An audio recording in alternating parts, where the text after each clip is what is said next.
Hi,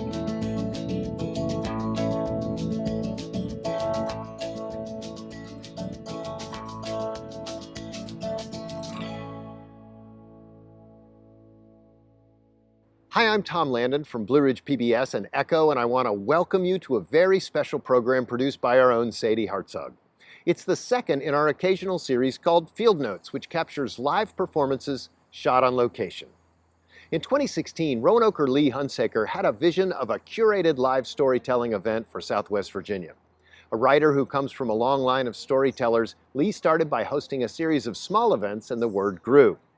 Called Hoot and Holler, the stories usually follow a theme, which can be anything from tales about first dates, frenemies, salvation, or even a life in drag. The program you're about to see was recorded at the historic Grandin Theater in November of 2021, and the theme for the night was Serendipity.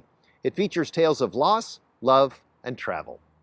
Warning, these stories are told by grown-ups for an audience of grown-ups and may feature adult situations, so we've tried to take care to bleep any words that you might find offensive. But parents may want to watch the stories first and decide if they're appropriate for children. Finally, the views expressed in these stories are those of the storytellers alone and may not reflect the opinions or attitudes of Blue Ridge PBS or Echo TV. Our next storyteller is an artist and writer in Roanoke, where he lives with his patient wife in the world's smallest 5-bedroom house. He has 15 grandchildren, all reasons for America to be hopeful. He is the author and illustrator of 9 books for children. His latest title is Owen's Choice. You'll laugh, you'll cry, it will become part of you. He co-wrote What Would Mary Ann Do with Dawn Wells, who played Mary Ann on Gilligan's Island. He's the author of Square Heart, a book for adults that has no words. He has produced video documentaries on Winston Churchill and artist Thomas Hart Benton. His wife is his barber, so the way he looks tonight is her fault. Please welcome a fan favorite and a Hoot and Holler regular, Steve Stinson. This happened in 1975. I was 23 years old. There was a popular book then, Europe on $5 a day. A tour guide. You know. You know. I was determined to do it on half that. And I did, by riding a bicycle on a diet of beer, chocolate bars, and oranges.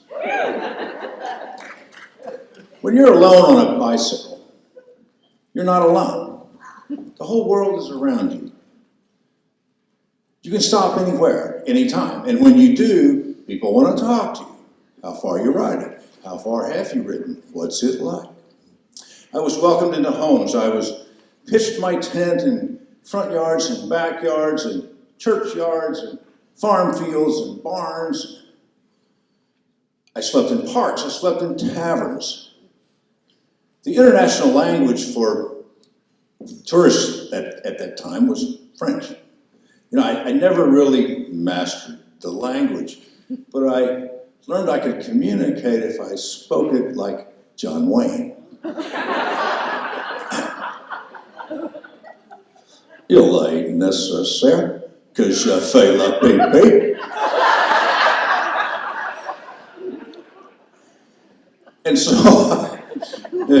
so I saw Europe on those terms until the frost was on my tent in the morning and the sun was going down early in the afternoon, and I knew that winter would be upon me. And so I bought a Volkswagen bus on the streets of Paris, $200. It had been converted to a camper. It was a real do-it-yourself project, plywood. I bought it from an American. There were no papers, and the license plate was a mystery to both of us. When you're alone in a car, you're very much alone. You're in a box. The world is outside the box. And when you stop, you're just another bloke in a car. And so it was on a rainy afternoon in Belgium. I stopped and picked up 2 Canadian hitchhikers. Their names were Diamond and Margaret. Diamond was her last name, but that's what Margaret called her, so I did too. They looked like their names. Diamond was all shine and sparkle. Margaret was the girl next door. It was like a Ginger and Mary Ann thing, except they were both small, like Mary Ann. They were clever and sassy and fun. They were touring Europe before they joined their fiancés at a military base near Munich. Other than that, they had no plan. I did have a plan. I was there to see art museums, churches, and cathedrals. And so I became tour guide and protector of Diamond and Margaret. And we headed north into Holland and the Dutch Renaissance. My biking time had taught me that the back roads delivered the best show. And so that's how we rolled. Travel creates a bond. It just does. Even the smallest thing is beyond the ordinary, and it imprints upon you. There's no routine. You must adjust on the fly to the day and the moment and to each other. And so we adjusted. It helped that they liked beer, chocolate, and oranges. We were a little more than a month together, traveling the back roads in small towns. It wasn't long before we began to share inside jokes. We started to think we could read each other's thoughts. We refashioned ourselves the way strangers do until you're no longer strangers.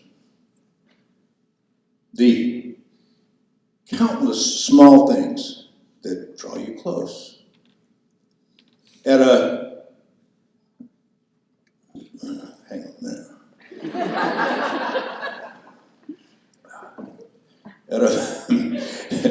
At a flea market in Luxembourg, the girls picked out a coat for me. It was long and black, and they liked for me to wear it with my collar up because it was more dashing.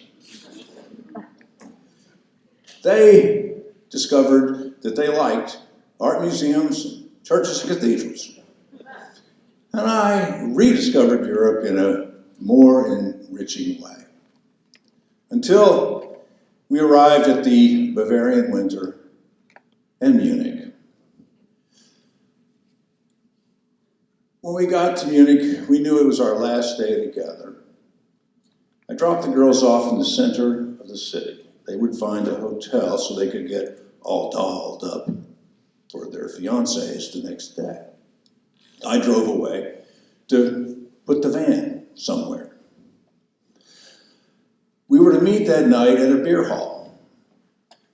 It was a 4-story building that sat 5,000 people. You sat at picnic tables. There was noise. There was song. There were oompa bands. And thousands upon thousands of faces besotted pink.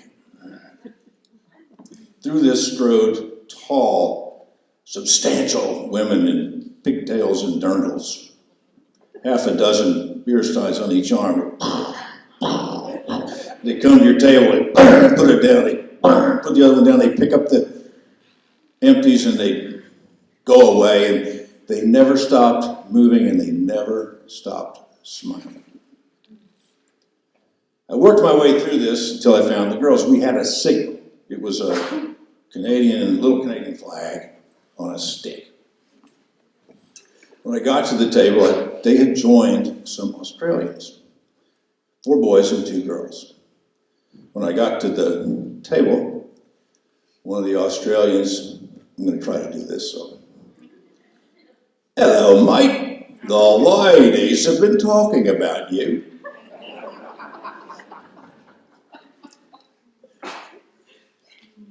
I've been in a lot of bars. And I've been in a lot of different company, but I've never seen anyone put away beer like those Aussies. We were instant friends, and the party was on. But still, I found myself, glancing at the girls. I already missed them, and I wanted some special moment of some kind before we said farewell.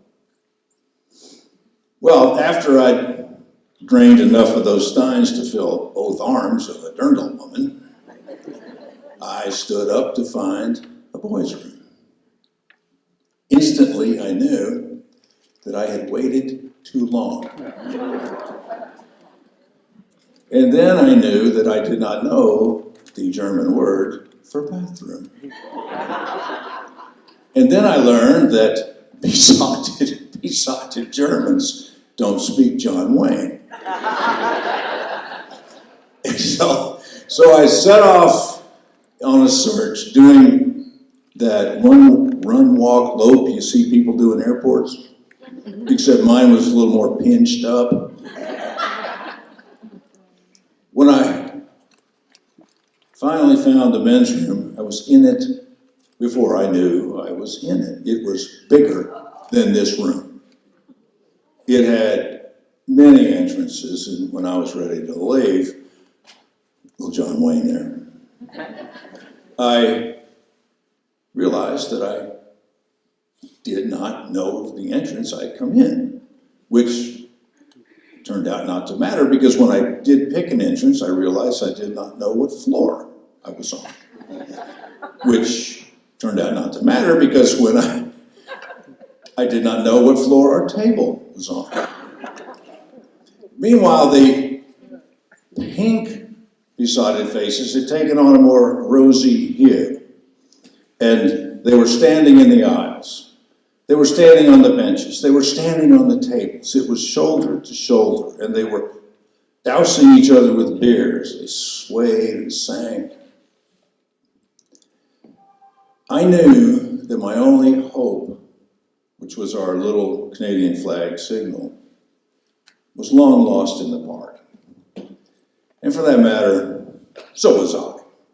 I was in double digits on those steins.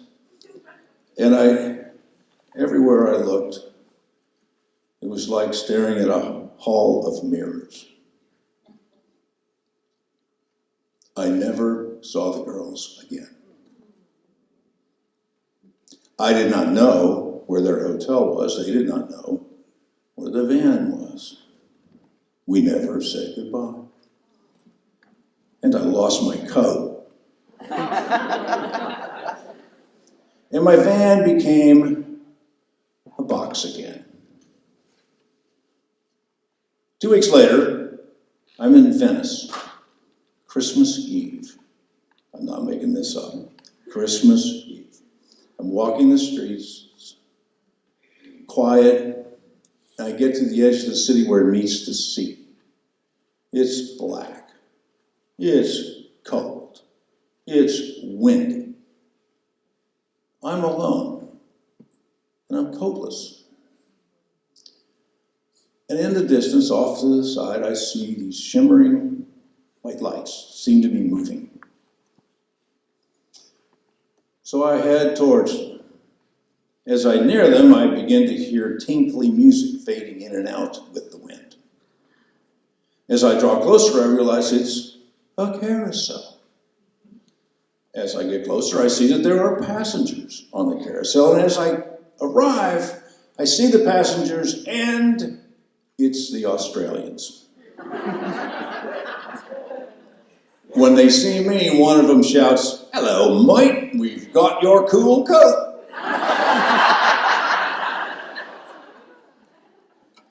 So I spent Christmas Eve at the Aussies Hotel. And there I learned that on the night that I disappeared, the girls went looking for me and they never came back either.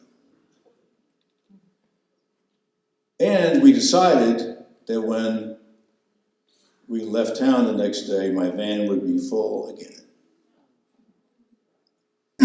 When I put on my coat to go, I felt something in the pocket.